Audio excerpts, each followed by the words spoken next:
Les premiers chrétiens étaient auparavant juifs ou romains ou galates ou corinthiens.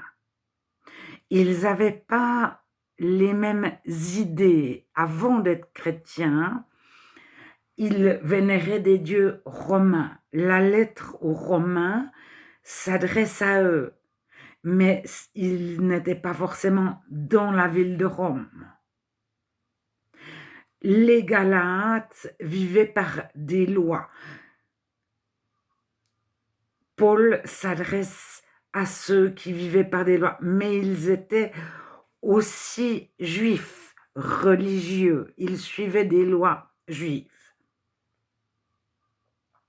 C'est plutôt les juifs de la dispersion. Bien que la lettre qui s'adresse aux chrétiens anciennement juifs, c'est surtout la lettre aux Hébreux. Mais elle leur explique la différence spirituelle. Jésus, le nouveau temple, le nouveau souverain, sacrificateur. Il n'y a plus la lignée d'Aaron. Il n'y a plus de sacrificateur humain, de roi. Il y a Jésus. Et l'épître aux Galates est plutôt pratique. Mais on voit que de l'épître aux Galates, c'est pas des nouveaux chrétiens. Ils sont déjà chrétiens depuis un moment, puis ils sont revenus en arrière. Comme de l'épître aux Hébreux, comme il y avait des persécutions contre les chrétiens, plusieurs ont dit « Ah, mais nous, on est juifs ». Ils étaient circoncis. Et bon, il y a Hébreux 9, chapitre 9 et chapitre 10 à lire à ce sujet. Ne quittez pas votre foi chrétienne.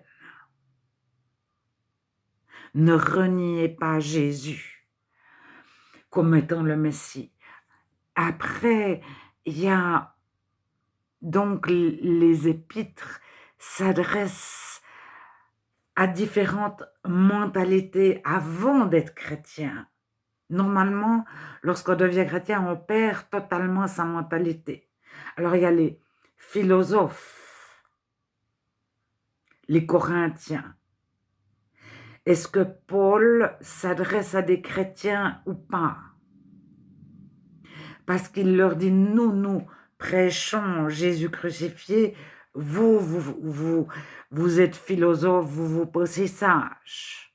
Ça s'adresse plutôt à des non-chrétiens, comme l'épître aux Romains. Elle commence, vous n'avez pas recherché Dieu qui se voit à travers ses œuvres, à travers la nature, les astres, le soleil, etc. Les êtres humains, les créatures de Dieu, la création montre Dieu. Alors, le début de la lettre aux Romains s'adresse à des personnes qui pouvaient connaître Dieu, mais qui ne le cherchaient pas. Et le début de la lettre aux Corinthiens s'adresse à des non-chrétiens, philosophes.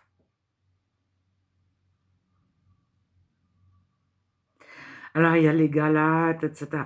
Après, il y a Timothée, Philémon. C'est des lettres particulières à une personne en particulier. Alors, bien sûr, moi, je profite pour parler de la lettre au Laodicéen à Nympha, parce qu'elle y est, cette lettre. Alors, bon, cette petite parenthèse, vous avez entendu beaucoup parler de la lettre à Nympha qui a disparu de la Vulgate de les années 1100. Voilà. Maintenant,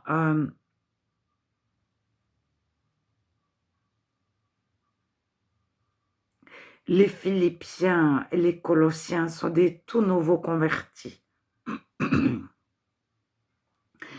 Et ils n'ont pas encore reculé.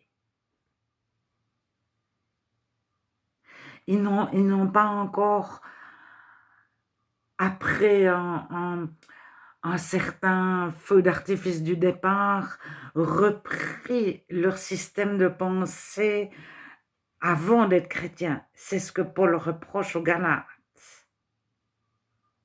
qui se remettent sous la loi. Et aux Hébreux, c'est vraiment les Hébreux persécutés, enfin les chrétiens persécutés, qui disent avant d'être chrétien, on était Hébreux, et qui mettent de côté Jésus.